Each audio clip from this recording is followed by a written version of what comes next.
तो आज बात करते हैं शुभांशु शुक्ला की।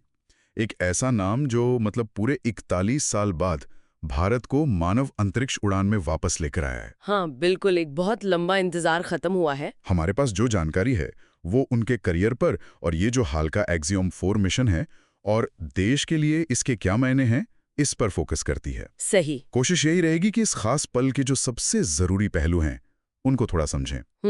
तो संक्षेप में, ग्रुप कैप्टन शुभांशु शुक्ला भारतीय वायुसेना में टेस्ट पायलट हैं और इसरो के अंतरिक्ष यात्री भी। हाँ, और उनका बैकग्राउंड भी काफी सॉलिड है। बिल्कुल। लखनऊ में जन्मे हैं 10 अक्टूबर 1985। एनडीए से बीएससी किया, फिर आईआईएससी बैंगलोर से एमटेक।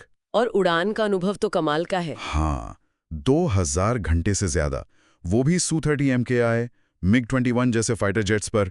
मतलब ये आसान नहीं होता। बिल्कुल नहीं। और शायद यही अनुभव और क्वालिफिकेशन थी कि 2019 में उन्हें चुना गया भारत के पहले व्योमानॉट समूरा के लिए। व्योमानॉट, हाँ। फिर रूस में ट्रेनिंग हुई, बैंगलोर में भी काफी कड़ी ट्रेनिंग होती है ये। हाँ, सुना है। और फिर 25 जून 2025 स्पेसएक्स ड्रैगन के पायलट के तौर पर उड़ान भरी उन्होंने। पायलट के तौर पर, ये भी बड़ी बात है। बहुत बड़ी बात। ये वाकई एक अहम कदम था भारत के लिए। और उड़ान के बाद इंटरनेशनल स्पेस स्टेशन ISS से सफलतापूर्वक डॉकिंग भी हो गई। हाँ बिल्कुल सही, सब कुछ प्लान के मुताबिक। सुनने में आया है कि करीब 14 दिन का स्टे है उनका वहाँ। हाँ, लगभग 2 हफ्ते। और अब तक करीब 7 घंटे 19 मिनट तो वो अंतरिक्ष में बिता भी चुके हैं। अच्छा, ये तो बस शुरुआत है मतलब। सही कहा, ये तो शुरुआत है, लेकिन इसकी अहमियत देखिए। शुक्ला जी ISS पर पहुंचने वाले पहले भारतीय बने हैं। पहले भारतीय ISS पे? हाँ, और राकेश शर्मा जी के बाद जो 1984 में गए थे, उनके बाद अंतरिक्ष में जाने वाले सिर्फ दूसरे भारतीय। पूरे 41 साल बाद। 41 साल, सोचिए, ये सिर्फ एक नंबर नहीं है, ये दिखाता है कि इतने सालों में भारत ने स्पेस टेक्नोलॉजी में और ग्लोबल पार्टनरशिप में कितनी तरक्की की है। 41 साल, वाकई एक पूरी पीढ़ी का इंतजार। और शायद इसीलिए, जैसा आप कह रही थी, प्रधानमंत्री मोदी जी और यूपी के मुख्यमंत्री योगी आदित्यनाथ जी ने भी इसे राष्ट्रीय गौरव का पल बताया है। बिल्कुल। और शुक्ला जी का वो ट्वीट भी था एक्स पर। हाँ, भारत अंतरिक्ष में लौट रहा है, जय हिंद। वो भावनाएं बताती हैं कि ये मिशन सिर्फ साइंस या टेक्नोलॉजी का नहीं है, ये देश के जज्बात से भी जुड़ा हुआ है। बिल्कुल, राष्ट्रीय भावना बहुत अहम है इसमें। और इस भावना को और मजबूती मिलेगी उनके काम से, जो वो ISS पर करेंगे। शेड्यूल काफी पैक्ड है उनका वहाँ। अच्छा, क्या करने वाले वहाँ, मतलब एक्सपेरिमेंट्स वगैरह? हाँ, करीब 7 प्रयोग करेंगे। इसरो, नासा और ESA यानी यूरोपियन स्पेस एजेंसी, सबके साथ मिलकर। ओके, कुछ दिलचस्प एक्सपेरिमेंट्स के बारे में पता चला? हाँ, काफी इंटरेस्टिंग है। जैसे माइक्रोग्रेविटी में फसल उगाने की कोशिश। स्पेस में फसल? अरे वाह। हाँ, और वो जो छोटे छोटे जीव होते हैं ना, टार्डीग्रेड्स, जिन्हें वाटर बेयर भी कहते हैं। हाँ हाँ, सुना है उनके बारे में, बहुत रेजिलिएंट होते हैं। बिल्कुल, तो उन पर स्टडी करेंगे कि वो स्पेस के माहौल को कैसे झेलते हैं। कमाल है। फसल उगाना, वाटर बेयर पर स्टडी, स्पेस में, और वो योग वाली बात भी थी। हाँ, वो भी प्लान का हिस्सा है।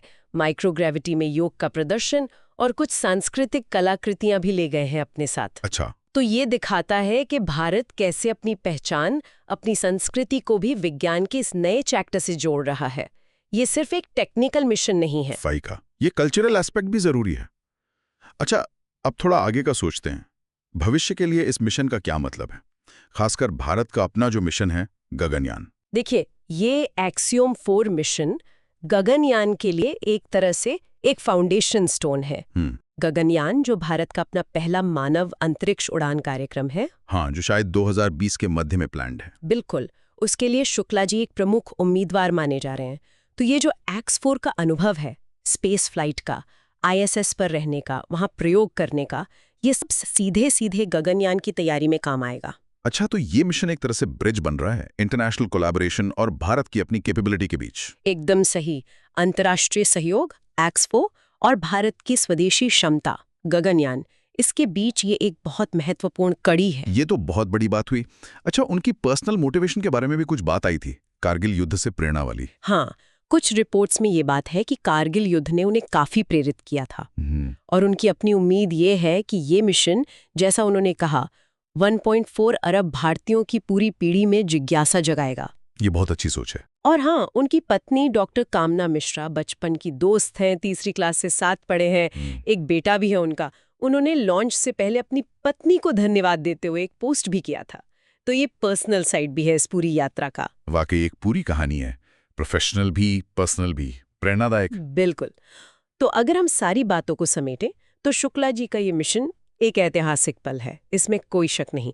41 साल का इंतजार खत्म हुआ, हाँ, अंतर्राष्ट्रीय सहयोग दिखा, और सबसे जरूरी, भारत की जो भविष्य की अंतरिक्ष महत्वाकांक्षाएं हैं, खास तौर पर गगनयान, उसके लिए एक बहुत ठोस कदम आगे बढ़ा है। सही कहा। और जैसा कि हम हमेशा करते हैं, जाते जाते एक सवाल सोचने के लिए। राष्ट्रीय गौरव और वैज्ञानिक तरक्की तो ठीक है, लेकिन जब एक पूरी पीढ़ी अपने में से किसी एक को अंतरिक्ष में जाते हुए देखती है, तो क्या ये चीज जमीन पर वापस उन लोगों की सोच, उनके सपनों को फंडामेंटली बदल सकती है? इस पर विचार कीजिए। अगर आपको ये पॉडकास्ट पसंद आया हो तो प्लीज़ फॉलो करें, शेयर करें अपने दोस्तों के साथ और अपना फीडबैक ज़रूर भेजें। आपका एक सपोर्ट हमें और ऐसे ही कंटेंट बनाने के लिए इंस्पायर करता है। धन्यवाद। मिलते हैं अगले एपिसोड में।